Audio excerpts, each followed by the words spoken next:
We love this state. We know it's going to come back. If I'm president, it's going to come back so fast you won't even believe it. You watch. I think New York values are America's values, and we want to stand up for those here in New York and across the country.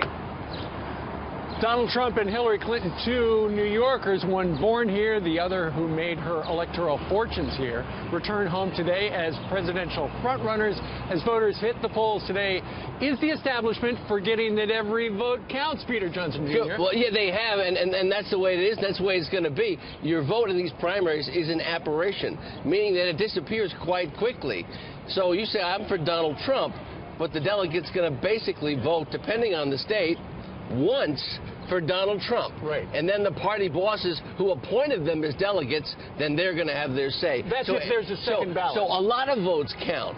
In terms of whoever you're for, it's important to show up for them today to send a message to folks that people really are interested and that there can't be some situation by which an entire country's votes in any party are thrown out at a convention. Well, you know what? Yeah. Bernie must be, Hillary, that is to say, must be feeling the heat, because Hillary's campaign said something to Bernie Sanders' campaign in the last 24 hours. They did. They sent a message today on one of the blogs saying, listen, are you going to act like a Republican or are you going to act like a loyal Democrat? You know I'm going to win this election. I'm Hillary Clinton. What are you doing? Are you trying to kill me with these personal attacks? That's got to stop. At the same time, there's a reset for Donald Trump.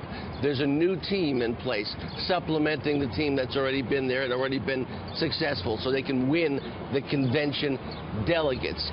They brought in a diversity press conference yesterday. Donald Trump's been more disciplined in terms of the message, speaking out less, tweeting less, picking his targeted messages. So these guys are in an empire state of mind here today. Donald Trump lives and works just a few blocks from where we are. Hillary Clinton was a senator in this state for 8 years. It launched her electoral career. It made her who she is today. You know, she was First Lady. She was a lawyer. She was on the Watergate Committee. But here in New York, she came and was elected senator twice. Absolutely.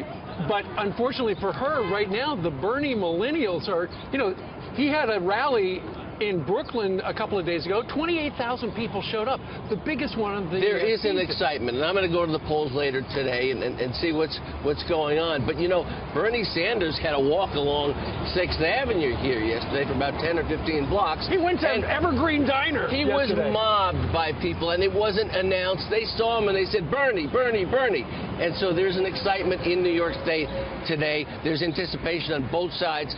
People want change. What's the nature of the change? Can Trump and Clinton do it? Will they rematch here come November in New York in a hometown presidential match? A Subway Series, as it were. There you go. Peter Johnson, Good to see you. in a New York state of mind. Absolutely. Peter, thank you. I am.